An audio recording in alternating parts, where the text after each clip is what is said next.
Hey guys, how's it going? Justin here with Keystone Mountain Outdoors. Welcome back to the channel. In today's video, what we're taking a look at is the DeadAir Xeno QD mounting system. The DeadAir Xeno QD mounting system is a pretty cool QD mounting system that I feel combines a lot of the positives of a lot of the different mounting systems out there on the market all into one. It's a relatively lightweight, pretty well thought out mounting system that kind of helps address a lot of the issues that some of the different mounting systems have. It's not perfect, but it is a pretty damn good mount, and that's what we're going to be going over today. So without further ado, let's go over to the table and let's show you guys some of the cool features of it. All right, guys, so I got a lot of stuff laid out for you guys on the table here. What we're going to go over is the DeadAir Xeno QD mounting system. So the DeadAir Xeno QD mounting system is a QD system that, as of the filming of this video, is available for all the 1 3/24 suppressors. So this is the adapter you'll need to get. It'll screw into your DeadAir Nomad, Sonsco Omega, YHM Turbo T2, Resonator R2, all those different suppressors, Energetic Armament Vox. There's a lot of different suppressors and more that continue to be released that are threaded in this thread pitch.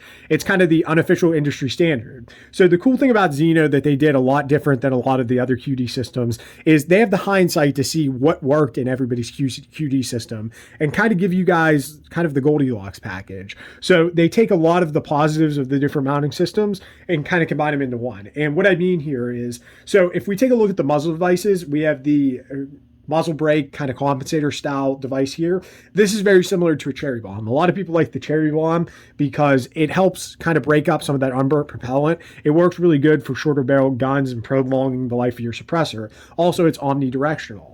So the cool thing about the Xeno over the cherry bomb is that they're giving you real nice wrench flats. So you have wrench flats on your muzzle devices, and also you have wrench flats on your adapter here. So you could get an 1 1/8" socket or an 1 1/8" wrench to put on here. And then I believe the muzzle devices utilize 3/4. I happen to get this wrench. This is actually for a Hornady reloading press, the lock and load reloading press, but it has 3/4 and 1 1/8" on the other end. So it's kind of like the perfect tool for utilizing the Xeno as well as many other different QD mounting systems for suppressors. But anyways, some cool other things that they did with this was they put the taper in the right place. I really like that because it helps keep those threads pretty clean and from my experience prevents sticking. I've used the Griffin Plan A system, and while it is a really good system and a lot of people have success with it, I did run into some issues where if you left it on there for a long period of time, the threads would kind of get gummed up and it was a little bit harder to get on and off, and it did in some instances run into sticking. But that's kind of my mileage. Your mileage may vary. Everybody has different opinions on that stuff.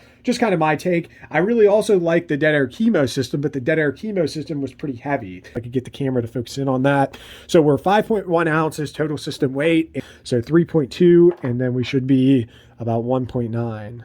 So yeah, so this is about 5 ounces total system weight, which is pretty cool because if we compare that to chemo's well over 8 ounces. It's closer to, 8.5 ounces for a DeadAir Chemo system. And then the Q Plan B is going to be right around 4.5 ounces. So you're a little bit heavier than Q Plan B, but you're within kind of that doesn't matter stage, I would say. I would definitely sacrifice the 1 ounce of weight to get Xeno and have proper wrench flats on my suppressor mounting system, then go with the cherry bomb, which you're going to be stuck to using spanner wrenches. So moving along. So some cool things about the Xeno is they made this lefty tighty, righty loosey. So obviously your muzzle device is 1/2x28. It's going to thread on righty tighty, lefty loosey, right? But what I want to show you guys here is if you run into a situation where your muzzle device isn't tight or your adapter isn't tight, and we'll kind of dry run both of these for you guys. So we're going to put this adapter in here. We'll actually do both of them at the same time, but we're going to put the adapter in here loose. And what you'll notice is whenever you go to screw it on, you're very easily going to see it's pretty easy to tell that something's wrong. So whenever you get it all the way, you'll see that the suppressor is actually kind of backing loose.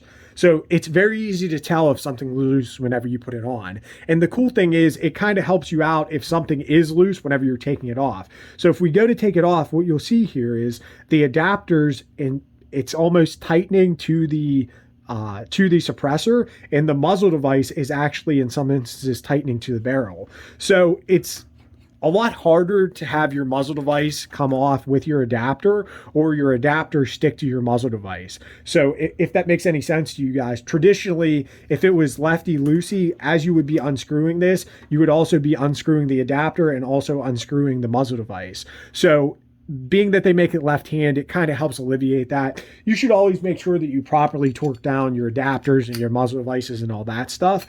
But stuff happens and people forget. Also, cans can get really hot and threads and tapers can tend to stick to each other. So it kind of, in many ways, kind of helps address some issues down the line. It might not be an issue right now. It might not be an issue anytime soon. But one day, I assure you, it can come up to be an issue. So they're kind of solving a lot of issues with that. And overall, like, I feel like it works pretty good. And I talked about DeadAir kind of borrowing ideas from other companies.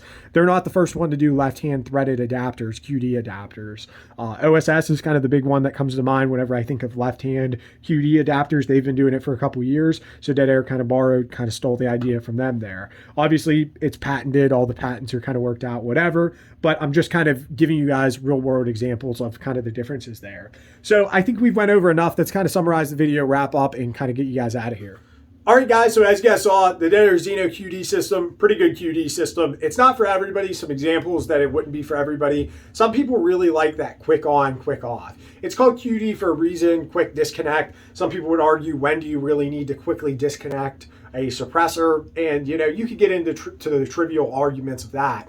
But what I would say is I really like running QD systems because, for example, if you go from a 0.5x28 rifle to a 5/8 24 threaded rifle, you don't have to worry about changing adapters or anything. You just unscrew it, screw it back on, and it is still significantly faster than direct thread. It's also pretty repeatable, pretty consistent. As far as accuracy out of this, I have a White Oak Armament 20-inch SPR that I've talked about many times on the channel, and it shoots 3/8-inch 5-shot groups at 100 yards. And that's using the DeadAir Nomad with the Xeno adapter. So obviously it's not kind of impacting suppression in any way, and that's a very accurate rifle to where whenever I could put the suppressor on, take the suppressor off, put it back on, and see if it really returns to zero, that's a gun that's plenty accurate enough to showcase the abilities. And from my testing, from my examples, it's been pretty damn good as far as returning to zero. It's generally almost spot on whenever you take the can off, put it back on, and reshoot it again. So it's a pretty good QD mounting system. Like I said, it's not for everybody, but it is a really good option on the market. And if you're in the market for one,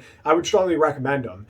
I'm not affiliated with Hanson Brothers, but I do really, really like Hanson Brothers. If you're in the market for one of these, I would definitely check out their website. That's where I buy all my stuff from. Chris over there is a really good dude, and he offers some pretty good prices on a lot of the different stuff. If you do some searching around and look around the internet, a lot of times Hanson Brothers, if they have this stuff in stock, are cheaper than everybody else, and they offer free shipping on all their orders. And they're also great people that help kind of promote the industry, and I love supporting people like that. Not sponsored by them, but they're really good people, and I think they deserve the kind of props here in the video. So guys, thanks for watching the video. If you guys have any questions, feel free to leave it down in the comment section below, or I have my email in the description. If you guys or a company wants to reach out, ask any questions, anything like that, I'm free to chat. So guys, as always, remember to train hard, shoot fast, and most importantly, be safe.